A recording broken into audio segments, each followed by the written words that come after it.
Question paper में अब कोई कठिनाई नहीं रह गई ना। सर्वदेव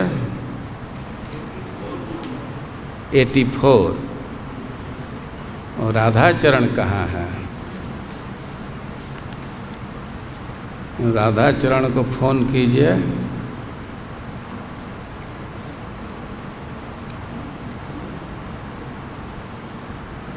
चलिए एक श्लोक बोलिए, पीछे से प्रयास कीजिए।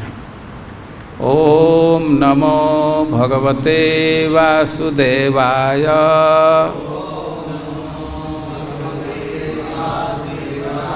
ओम नमो भगवते वासुदेवाय।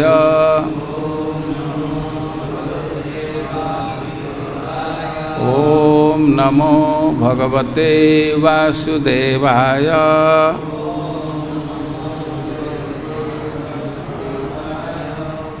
इति असौ स्यात् विधिः नित्यः इत्यसौ स्यात् विधिर्नित्यः इत्यसौ स्यात् विधिर्नित्यः। सर्ववर्णाश्रमादिषु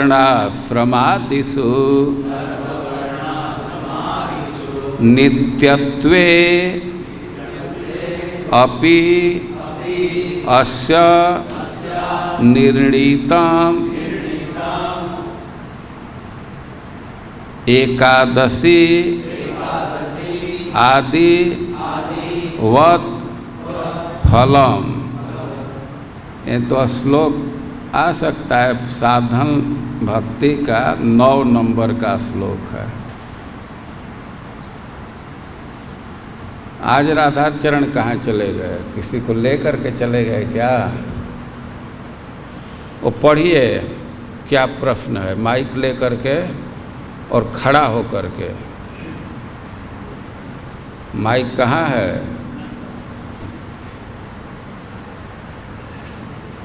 हरे कृष्णा कृष्णा कृष्णा हरे हरे, हरे राम राम राम हरे हरे। भक्ति कार्य के विभिन्न अंगों के पालन से कुछ लाभ, जैसे तुरंत मुक्ति लाभ करना या सभी इच्छाओं की पूर्ति होना या सहजता से कृष्ण के प्रेम की प्राप्ति को आप किस तरह समझाएंगे? गोस्वामी ऐसे कुछ लाभों की प्राप्ति के विषय में फिर से यहाँ से आकर के इधर आकर के पहले क्वेश्चन नंबर बोल, और थोड़ा मार्केट जमाने के लिए जैसे भाषण करते हैं, प्रवचन करते हैं, वैसे पढ़ हैं। क्वेश्चन नंबर 84 भक्ति कार्य के विभिन्न अंगों के पालन से रुक करके भक्ति कार्य के विभिन्न अंगों के पालन से कैच करने भर समय चाहिए ना। भक्ति कार्य के विभिन्न अंगों के पालन से कुछ लाभ, जैसे तुरंत मुक्ति लाभ करना या सभी इच्छाओं की पूर्ति होना या सहजता से कृष्ण के प्रेम की प्राप्ति को आप किस तरह समझाएंगे? श्री रूप गोस्वामी ऐसे कुछ लाभों की प्राप्ति के विषय कौन सा उदाहरण देते हैं? कितने लोग प्रश्न समझ रहे हैं? प्रश्न को बतलाइए, क्या पूछ रहे हैं? बतलाओ झा, क्या प्रश्न किया जा रहा है? हम उत्तर नहीं पूछ रहे हैं। प्रश्न क्या है? आप तो पढ़ दिए, अब अपने शब्द में प्रश्न को प्रस्तुत कीजिए। क्या प्रश्न पूछा जाए?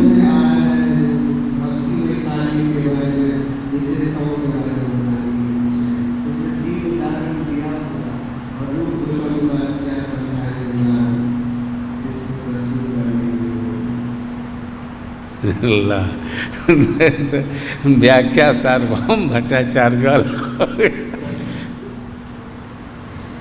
प्रेमांजन, क्या प्रश्न किया जा रहा है? माइक लेकर के बोलिए।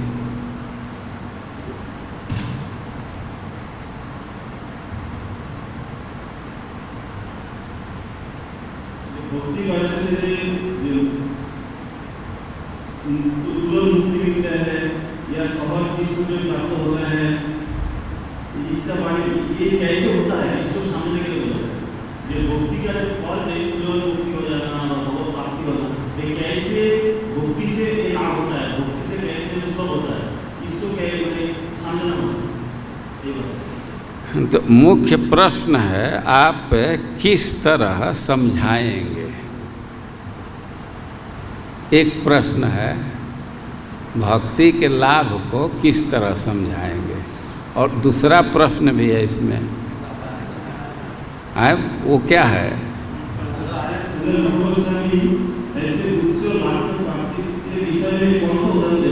तो रूप गोस्वामी इस बात को समझाए हैं एक उदाहरण दे करके। तो प्रश्न तो हो गया, अब उत्तर बतलाइए।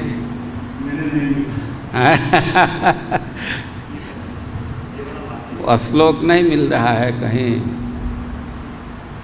फोटो नहीं खींच सकते हो तो पहले यहाँ से ले लो, फोटो खींचो।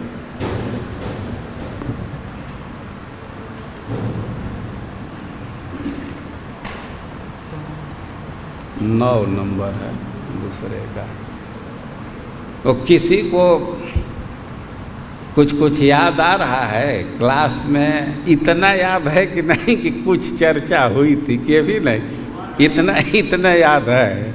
अच्छा, तब ठीक है।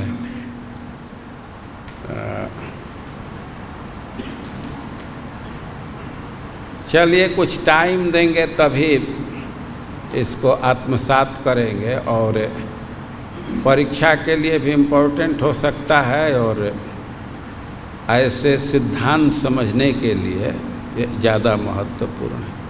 तो आप लोग फिर से ट्राई कीजिए बोलने का। इत्यसौ स्याद् विधिर्नित्यः सर्ववर्णाश्रमादिषु नित्यत्वेप्यस्य निर्णीतम् एकादस्यादिवत् फलम्। इत्यसौ स्याद् विधिर्नित्यः सर्ववर्णाश्रमादिषु नित्यत्वेप्यस्य निर्णीतम् एकादस्यादिवत् फलम्। इत्यसौ स्याद् विधिर्नित्यः सर्ववर्णाश्रमादिषु नित्यत्वेप्यस्य निर्णीतम् एकादस्यादिवत् फलम्। हम लोग नीचे से इसको समझेंगे। एकादशी व्रत। अब गौर भगवान एकादशी व्रत करने का कुछ फल सुने हैं? एकादशी व्रत की महिमा के विषय में कौन कौन लोग सुने हैं? राखाल राजा क्या सुने हैं? एकादशी व्रत करने से भगवत धाम जाएंगे। ठीक, समस्त पाप समाप्त हो जाएगा। ठीक, और आए भगवान प्रसन्न होते हैं। आए भगवान से प्रेम जगेगा। ठीक, और ये कथा प्रचलित है कि एक बार स्वर्ग की अप्सराएं विमान से कहीं जा रही थी।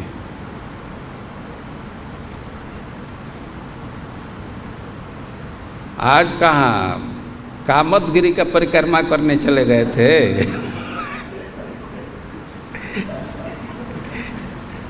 आपके प्रश्न पर आधा डिस्कशन हो गया।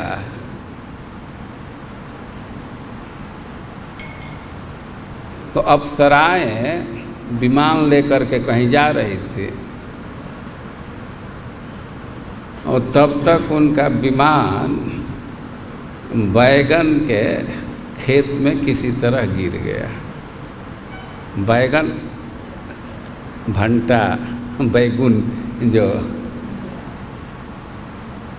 अब विमान चल ही नहीं रहा था। वो अप्सराएं बड़ा निराश हो गई। वो विमान गिर गया और गांव के लोग तो बैलगाड़ी बिगड़ जाए फिर भी जुट जाएंगे, सब लोग जुटे। वो सुंदर सुंदर स्त्रियां, गांव के लोग पूछे कि भाई हम लोग क्या सहायता कर सकते हैं, क्या कठिनाई है। तो कहे कि अब तो ये बैगन का स्पर्श हो गया तो हम लोगों का सब पुण्य ही खत्म हो गया, अब तो विमान जाएगा ही नहीं। तो कोई उपाय है?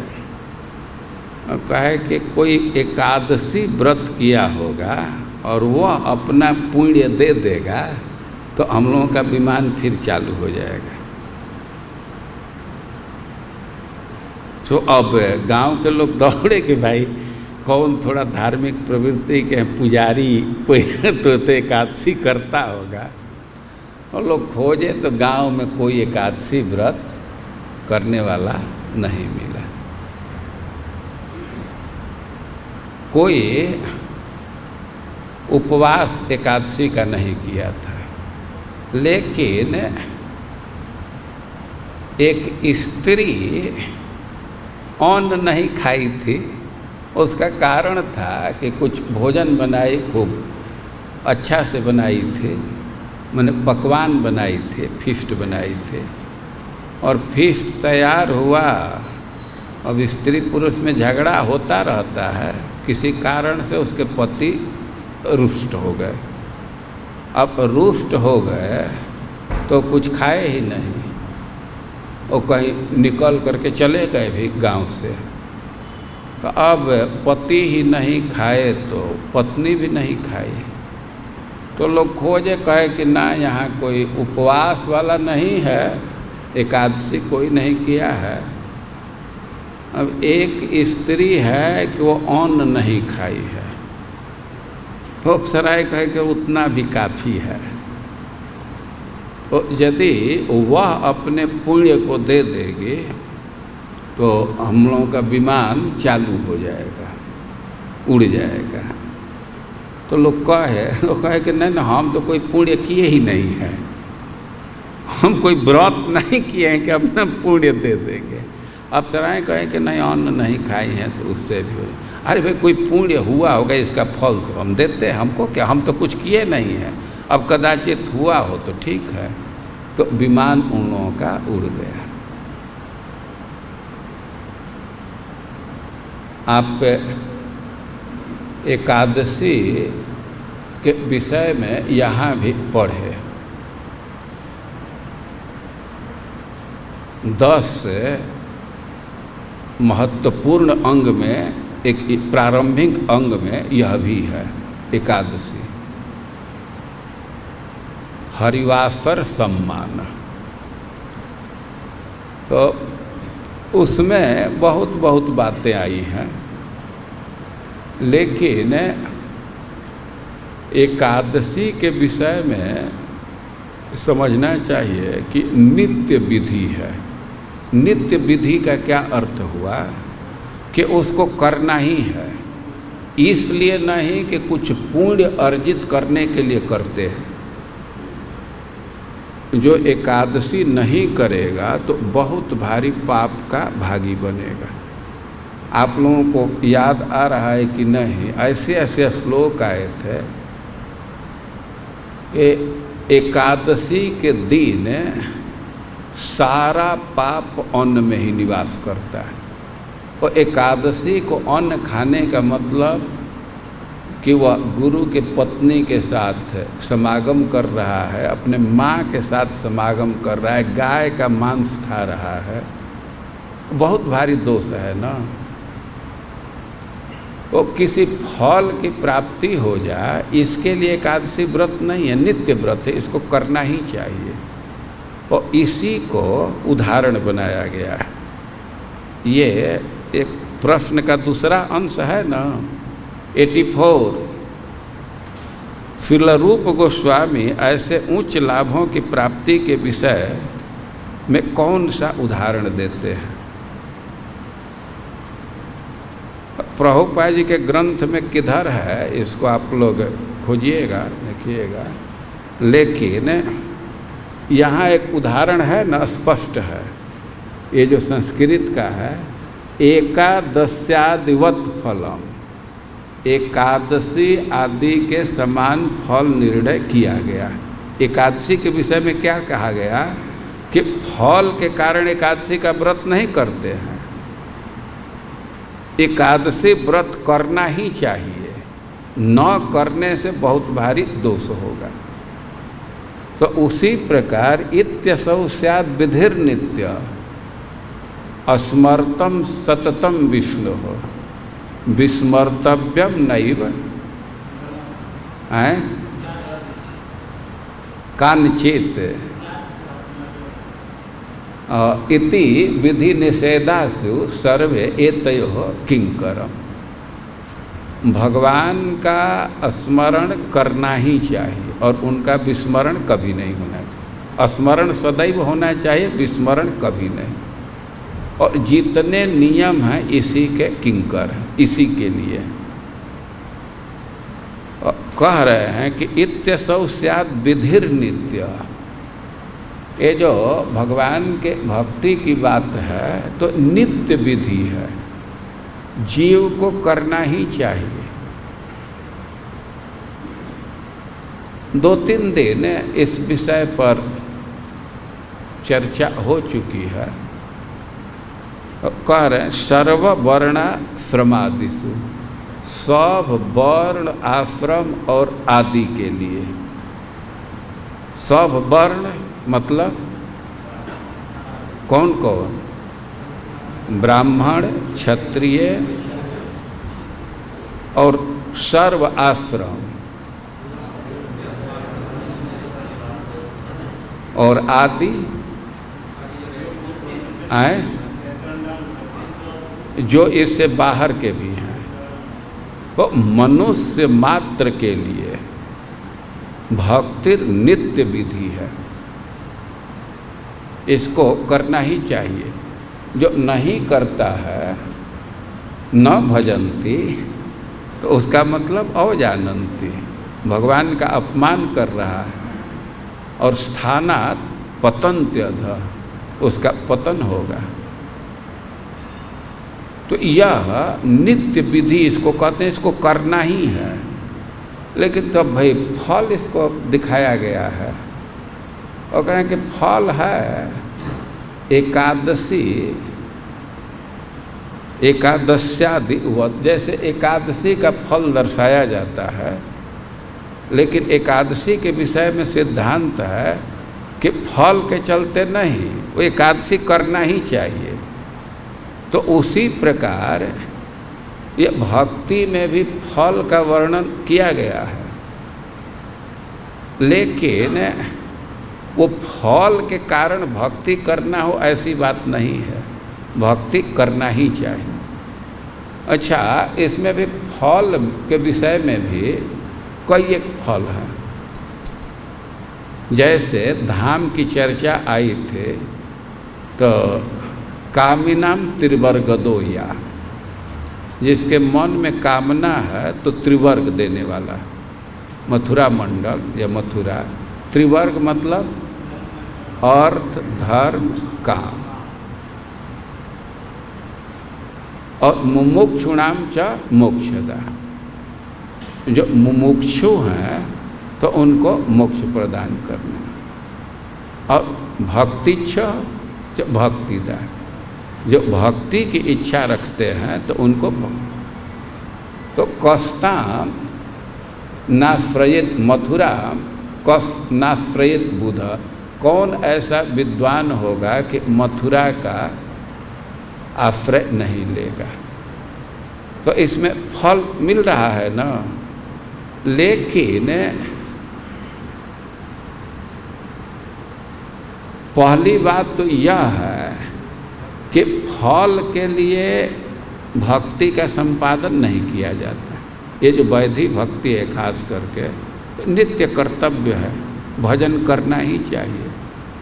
लेकिन इसमें जो फल दिया भी गया है तो साधन भक्ति की परिभाषा ही हम पढ़े कि इसका उद्देश्य भाव भक्ति की प्राप्ति, रति की प्राप्ति है। तो दूसरे फल इसके मुख्य नहीं है, गौण रूप से आ जाते हैं। और इसको लक्ष्य करके भक्ति का अनुष्ठान नहीं किया जाता है। फल विभिन्न प्रकार के हो सकते हैं, लेकिन उसके लिए भक्ति के साधन भक्ति का अनुष्ठान नहीं किया जाता। साधन भक्ति का एकमात्र लक्ष्य है भगवान के प्रेम को प्राप्त करना, रति को प्राप्त करना। और इस बात को रूप गोस्वामी कारिका में लिख रहे हैं। ये 9 नंबर की कारिका है द्वितीय लहरी का, पूर्व विभाग के द्वितीय लहरी का। इत्यसौ स्यात् विधिर नित्य सर्ववर्णाश्रमादिषु नित्यत्वेप्यस्य निर्णीतम एकादश्यादिवत् फलम। ये नित्य विधान होने पर भी एकादशी के समान इसके फल का उल्लेख भी किया गया है। अरे भाई, फिर एक प्रश्न होगा कि जब नित्य विधि है तो फल बतलाने की क्या जरूरत है? इसका उत्तर कौन देगा? हाँ बोलिए, श्री वैकुंठ पीछे आपके। नए लोगों को, बहिर्मुख लोगों को आकर्षित करने के लिए। तो ये 85 नंबर का प्रश्न वहीं देख लीजिए। इस विषय में पूर्व विभाग के द्वितीय लहरी का 245 नंबर का कारिका है। केषांचित् क्वचिदंगा नाम यत् क्षुद्रम श्रूयते फलम। किसी किसी अंग का छोटा छोटा फल से स्वर्ग मिल जाना या त्रिवर्ग की प्राप्ति हो जाना, ये तो बहुत क्षुद्र फल है। तो बहिर्मुख प्रवृत्ति तत् किंतु मुख्य फलम रति। ये जो क्षुद्र फल है वो बहिर्मुख लोगों को, जिनके भक्ति में लगाव नहीं है, उनको आकृष्ट करने के लिए मुख्य फल तो रति है। तो जो 44 नंबर का प्रश्न है करें कि ये जो उच्च लाभ की बात है तो इसकी व्याख्या कैसे करेंगे? तो व्याख्या 2 स्तर पर करेंगे। एक तो यह नित्य विधि है, फल के लिए भक्ति का अनुष्ठान नहीं किया जाता है। अच्छा, जहाँ फल की बात है तो मुक्ति लाभ करना या इच्छाओं की पूर्ति होना, यह साधन भक्ति का फल नहीं है। साधन भक्ति का लक्ष्य है भगवान के प्रेम को प्राप्त करना, भाव भक्ति को प्राप्त करना। तो अब कुछ व्याख्या समझ में आ रही है? यही प्रश्न है ना कि जो लाभ दिया गया है विभिन्न प्रकार के, तो इसकी व्याख्या कैसे करेंगे, कैसे समझाएंगे? तो इसको श्लोक के अर्थ में समझ लीजिए कि यह नित्य विधि है, लेकिन फिर भी फल बतलाया गया है वो एकादशी व्रत के समान। भाई एकादशी तो खुद भक्ति है, लेकिन श्रीपाद विश्वनाथ चक्रवर्ती पाद जी कहते हैं कि जैसे कोई कहे यह विश्व घट कुंडल के समान नश्वर है, यह विश्व घड़े के समान नश्वर है। तो घड़ा भी तो विश्व के अंतर्गत ही है ना, लेकिन घड़ा के उदाहरण से हम आसानी से समझ सकते हैं घड़ा कैसे नष्ट हो जाता है। तो उसी तरह यद्यपि एकादशी भी एक भक्ति का अंग ही है, लेकिन आसानी से समझाने के लिए एकादशी का उदाहरण दिया गया। दूसरा जो प्रश्न है कि क्या उदाहरण दिया गया, राधाचरण समझ में आ रहा है क्या प्रश्न पूछा? ये जो फल भक्ति के विषय में दिया गया है, कहिए किसी भक्ति का पढ़ रहे हैं तो उसका फल सुन रहे हैं ना। देवता लोग वंदना करते हैं, सारी इच्छाओं की पूर्ति हो जाती है, उसका यश बढ़ जाता है। तो ये सब है भक्ति का, माने इस फल के लिए भक्ति का अनुष्ठान नहीं किया जाता है। भक्ति नित्य विधि, नित्य विधि मतलब इसको करना ही है, न करना अपने आप में बहुत भारी दोष है।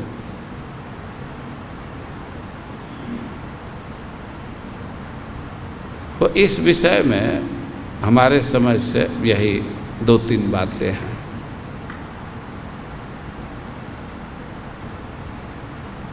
और अब ये चल रहे हैं तो इसको पूरा कर लीजिए 13वें अध्याय को।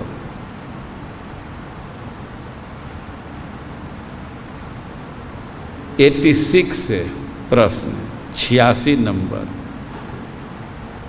कृष्ण भावना में शुद्ध भक्ति और वर्णाश्रम धर्म के पालन में बीच ऐसे वाक्य, कृष्ण भावना में शुद्ध भक्ति है और वर्णाश्रम के पालन में बीच संबंध का वर्णन। अंग्रेजी पढ़िए माइक लेकर के, अंग्रेजी 86।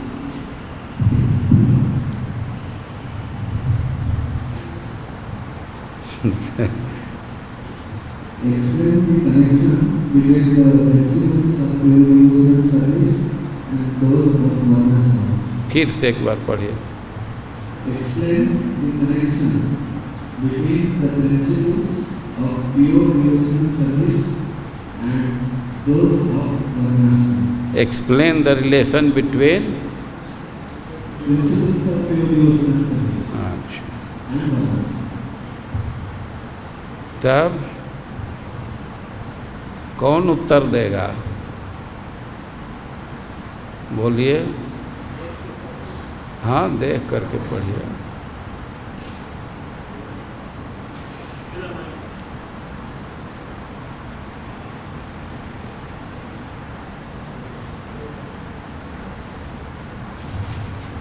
श्रीमद् भागवतम में 11.20.9 ये भगवान कहते हैं, जब तक मनुष्य मेरी लीलाओं तथा कर्मों को सुनने के लिए स्वतः अनुराग विकसित न कर ले, तब तक वह वर्णाश्रम के नियत कर्तव्यों का पालन करे कि सभी कार्य कृष्ण भावना तक ले जाने के लिए है। लेकिन जिसने पहले से ही कृष्ण के लिए स्वजात अनुराग विकसित कर लिया है, उसे शास्त्रों द्वारा नियत कर्तव्यों को नहीं करना पड़ता है।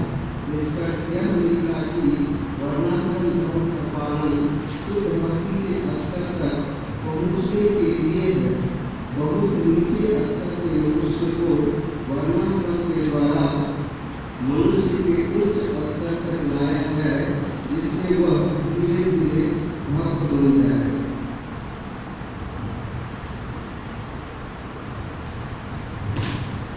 अभी जो पढ़े उसमें से 2-3 बात बोलिए कोई।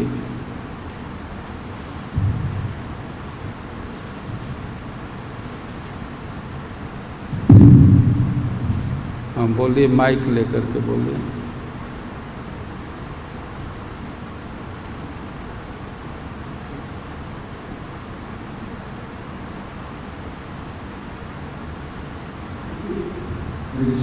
क्योंकि वर्णाश्रम की व्यवसाय से जुड़े सारे लोग भक्ति नहीं कर सकते हैं, तो वर्णाश्रम का पालन करके लोगों को क्या फिर से बोलिए? भक्ति को सब लोग स्वीकार नहीं कर सकते। भक्ति को सब लोग स्वीकार नहीं कर सकते।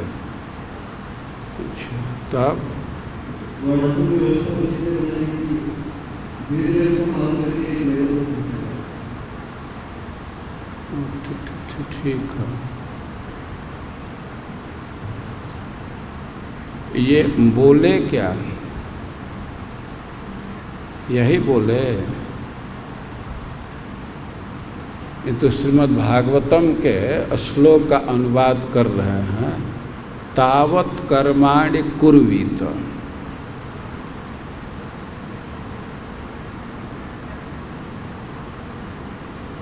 और आगे तावत कर्माणि कुर्वीत न निर्विद्येत जावता मत कथा श्रवणादौ वा श्रद्धा जावन जायते। तावत कर्माणि कुर्वीत, तब तक कर्म करे जब तक उससे वैराग्य न हो जाए, या मेरी कथा कीर्तन में श्रद्धा न हो जाए। मूल श्लोक यही है। अब इसकी व्याख्या दो ढंग से है। तावत कर्माणि कुर्वीत, तभी तक कर्म करो जब तक निर्वेद नहीं हो जाता या मेरी कथा में रुचि नहीं हो जाती है। और इसमें विधान किया जा रहा है कि निगेशन है, निषेध किया जा रहा है। तभी तक कर्म करो।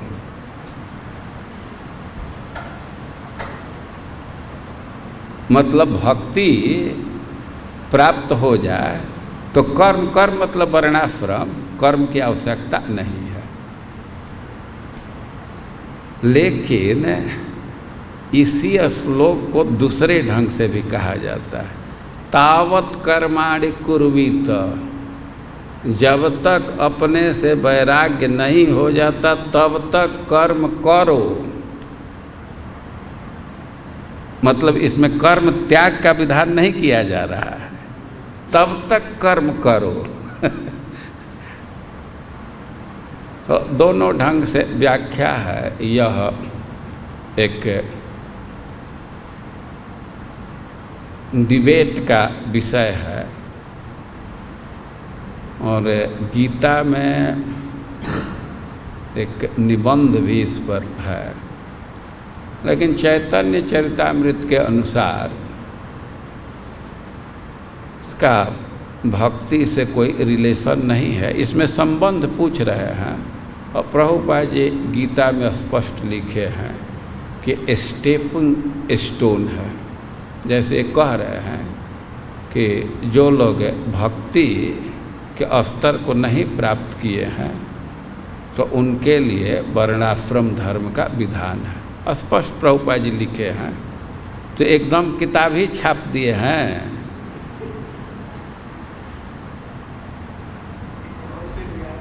हैं 10% से अधिक बैठ जाइए आप, किताब का लाइन हो जाने पर कम से कम ऐसे के विषय में नियम है कि वापस कर दिया जाएगा, नहीं जांचा जाएगा।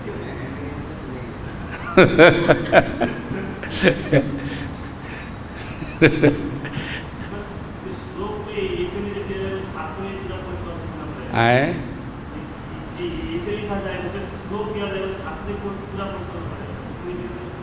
हाँ, जहाँ से आपको शास्त्र से कोट करना हो, लेकिन जो रेलेवेंट अंश है उतना ही कोट करना है। यह नहीं कि एक बात लिख रहे हैं एक पन्ना कोटेशन ही दे दीजिए। छोटा कोटेशन होना चाहिए।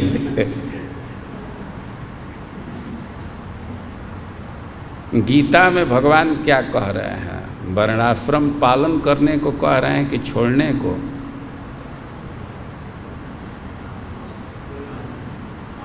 प्रेम कृष्ण गीता में क्या भगवान अर्जुन को उपदेश दिए?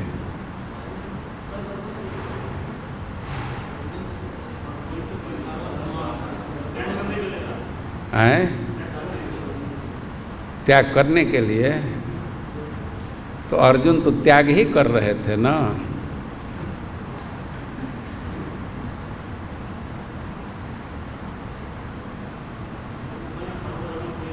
कहीं बोले हैं कि सर्वधर्मान त्यज?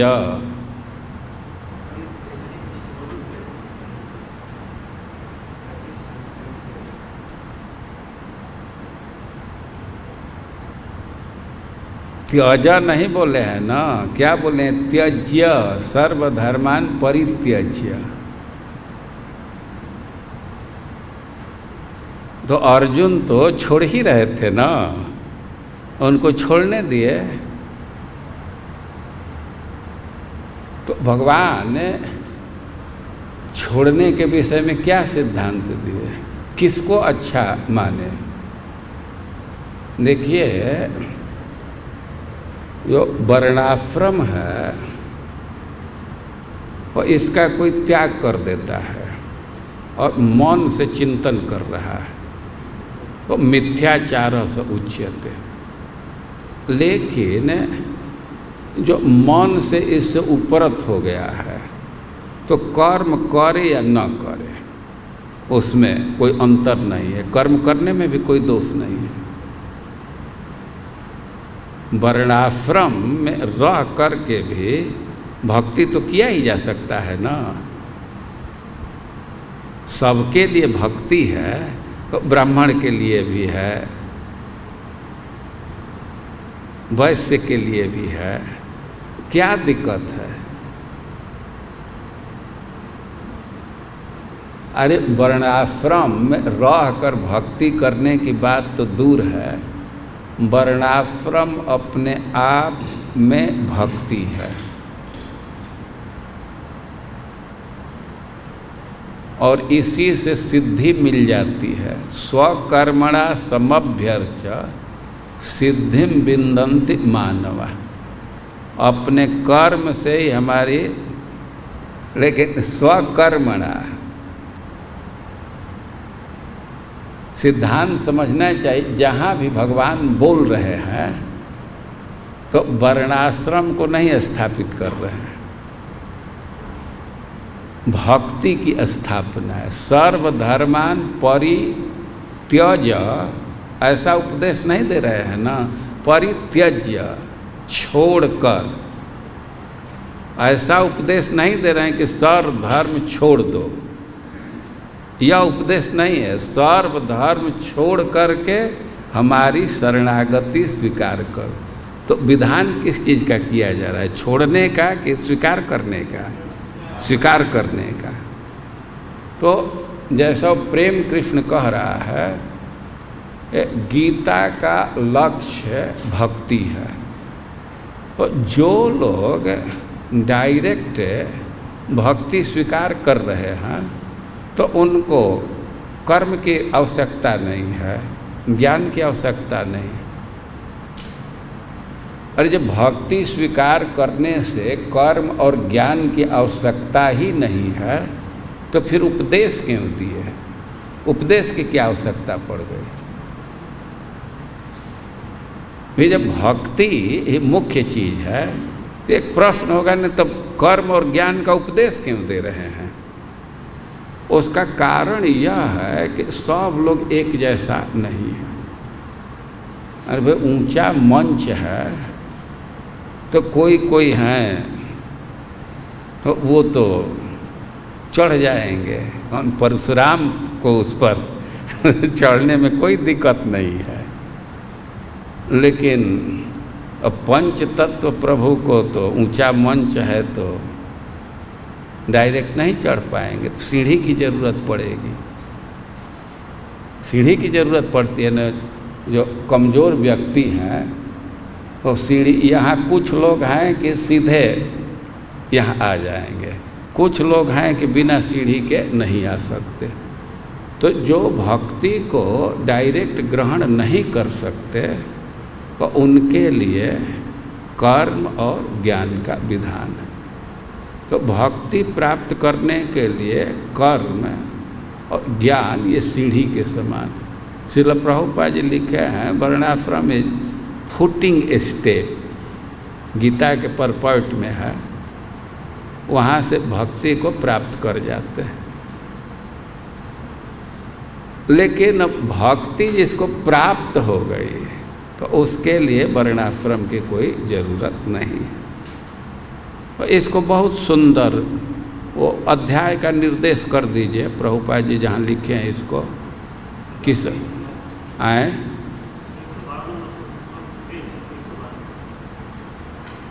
112 पेज नंबर 112 खूब अच्छा से वहाँ लिखे हैं, कोई दूसरे जगह से पढ़ने की ज़रूरत नहीं पड़ेगी।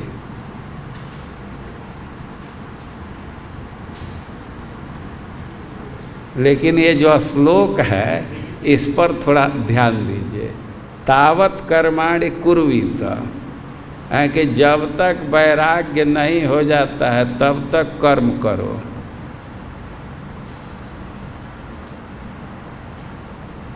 भगवान देख लिए थे कि अर्जुन को वैराग्य नहीं हुआ है, कहे कि अभी तो युद्ध से भाग रहा है। अरे बद्ध स्वभावे न, सब लोग अपने स्वभाव से बद्ध हैं। देखिए आप अर्जुन के प्रवचन सुनिए तो लगता है कि बाप रे बाप कितने सदाचारी हो गए, अपने गुरुजन का वध कैसे करेंगे। राज्य से तो अच्छा है कि हम भीख मांग करके जी लेंगे, हम रक्त रंजित राज्य नहीं करेंगे। आतताई के वध करने के विषय में यह सिद्धांत दे रहे हैं। जो राज्य छीन लिए हैं, पत्नी का अपमान किए हैं, उसके लिए इतना कोमलता प्रदर्शन कर रहे हैं, कितना दयालु हैं, कितना त्यागी हैं। वही अर्जुन महाराज युधिष्ठिर का गला काटने के लिए तैयार हो गए। घटना इस प्रकार की है कि अर्जुन का प्रतिज्ञा था कि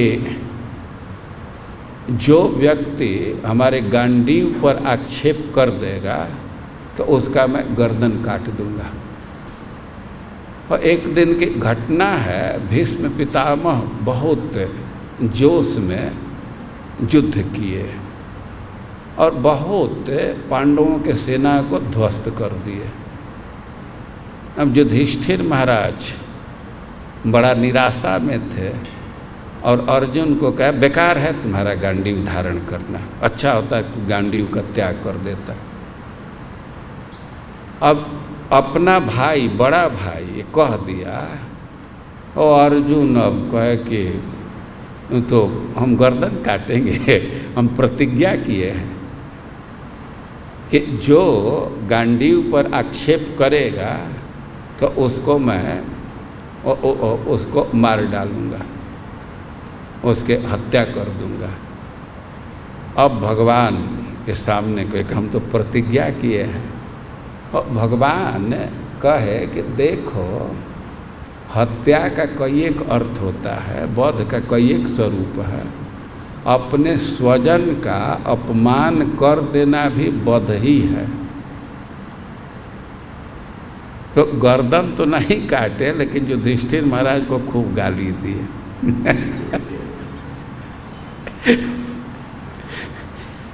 गाली में एक गाली, अब क्या क्या महाभारत में हमको सामने एक, अरे आप क्षत्रिय हैं, ब्राह्मण का स्वभाव धारण करते हैं।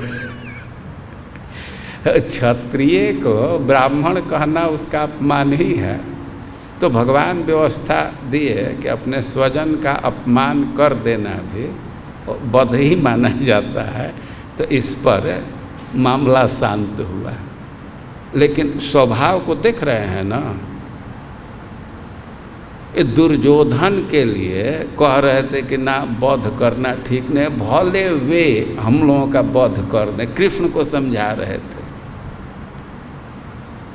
कि हम लोगों को युद्ध नहीं करना चाहिए, और वही व्यक्ति अपने भाई का वध करने के लिए उद्यत हो गया। तो अभी कर्म त्याग करने की योग्यता नहीं है। तो योग्यता पर डिपेंड करता है स्तर पर कि किसके लिए वर्णाश्रम है, किसके लिए नहीं है।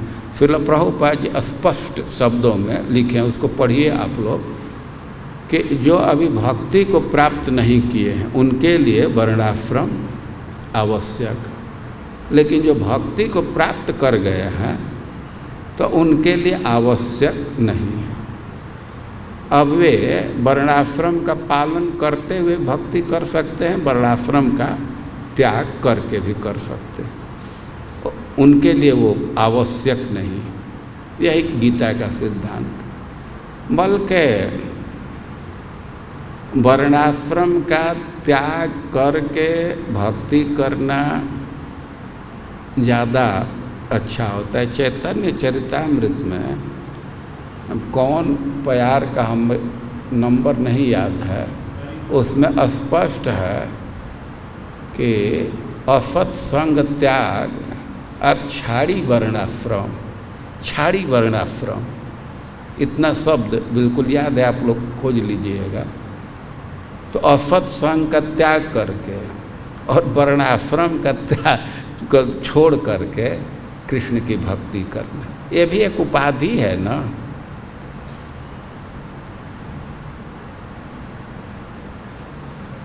तो यह विवाद का विषय है। जहाँ भी अवसर आया है, यानी जहाँ थोड़ा सा अवसर आया है, प्रभुपाद जी बहुत विस्तार से वर्णाश्रम की महिमा को स्थापित किए। आप लोग प्रभुपाद जी के ग्रंथ देखिए और वर्णाश्रम पर बहुत लिखे हैं, बहुत इसकी आवश्यकता बतलाए। इसका कारण है सब शुद्ध भक्ति के लेवल पर नहीं, वर्णाश्रम की महिमा है कि स्पिरिचुअल और मटेरियल लाइफ को बैलेंस बना करके चलता है। मान लीजिए कोई संन्यास ग्रहण कर लिया और फिर उसमें सेक्स डिजायर आ गया, स्त्री संग की लालसा हो गई, या स्त्री संग करता है, उसकी गति क्या होगी? सन्यासी के लिए मैंने स्त्री संग के बाद एक ही प्रायश्चित है कि आत्महत्या कर ले, दूसरा प्रायश्चित का विधान नहीं है। लेकिन कोई गृहस्थी में रह करके भक्ति कर रहा है और सेक्स डिजायर भी आ गया तो सेफ है ना, उस पर कोई दोष नहीं लगेगा ना। तो वर्णाश्रम की जो व्यवस्था है बहुत विचार करके ये सेफ वे है, ये बैलेंस बना करके सुरक्षित मार्ग है। वर्णाश्रम में रह करके भक्ति कर सकते हैं, इसमें पतन का भय नहीं है। पतन का भय नहीं है ऐसा नहीं कह सकते, पतन का भय कम है। श्रील प्रभुपाद जी लिखे हैं इसी क्रम में, कहीं गीता में हाईवे पर भी एक्सीडेंट होता है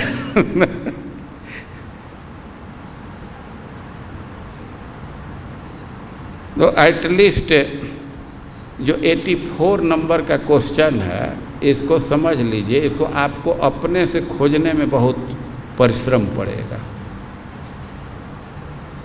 और 85 तो छोटा सा उत्तर है जो फल दिखाया गया है बहिर्मुख लोगों को आकर्षित करने के लिए। श्लोक 245 नंबर का है, केशांश्चित क्वचिदंगा नाम यद क्षुद्रम श्रूयते फलम बहिर्मुख प्रवृत्ति तत् किंतु मुख्य फलम रति। जो छोटा छोटा फल दिया गया है गौड़ फल, तो बहिर्मुख लोगों को आकर्षित करने के लिए। भक्ति का मुख्य फल है भगवान के प्रेम को प्राप्त करना, भाव भक्ति के स्तर को प्राप्त करना। तो ये प्रश्न 84 पर आ गए और बीच का भी कई एक प्रश्न हो सकता है कि बाकी रह गया हो, आप लोग पढ़िए। जो पढ़ेंगे उनको कुछ कठिनाई आएगी, जो नहीं पढ़ेंगे उनको कुछ कठिनाई नहीं आएगी।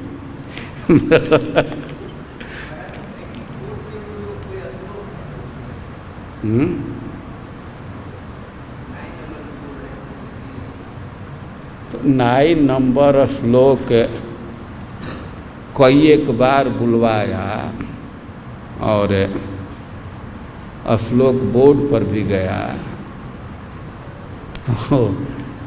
इसको ध्यान नहीं दिए। वो 84 के लिए यह श्लोक बोर्ड पर आया और कई एक बार आवृत्ति कराया। इत्यसौ विधिर नित्यम नित्यत्वेप्यस्य निर्णीतम एकादश्यादिवत् फलम। यही सेकेंड अंश है ना कि क्या उदाहरण दे रहे हैं, एकादशी का उदाहरण दे रहे हैं।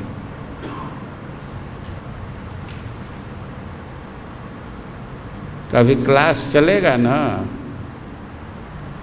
1-2 दिन क्लास चलेगा, इसके बाद बीच में थोड़ा बंद होगा, फिर चलेगा।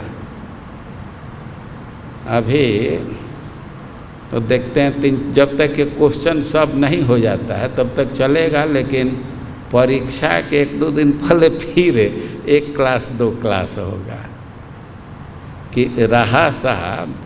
अभी तो कितने लोग पढ़ ही नहीं रहे हैं, तो पढ़ेंगे नहीं तो कोई कठिनाई आएगी ही नहीं। पढ़ेंगे तो कठिनाई आएगी, तो उस समय भी हम लोग देख देंगे। अभी ऐसे ही क्लास चलेगा, लेकिन आज यहीं रोकते हैं। हमको गिरिराज जी जाने की इच्छा है, तो इस हिसाब से हम थोड़ा पहले बंद करते हैं। हरे कृष्ण।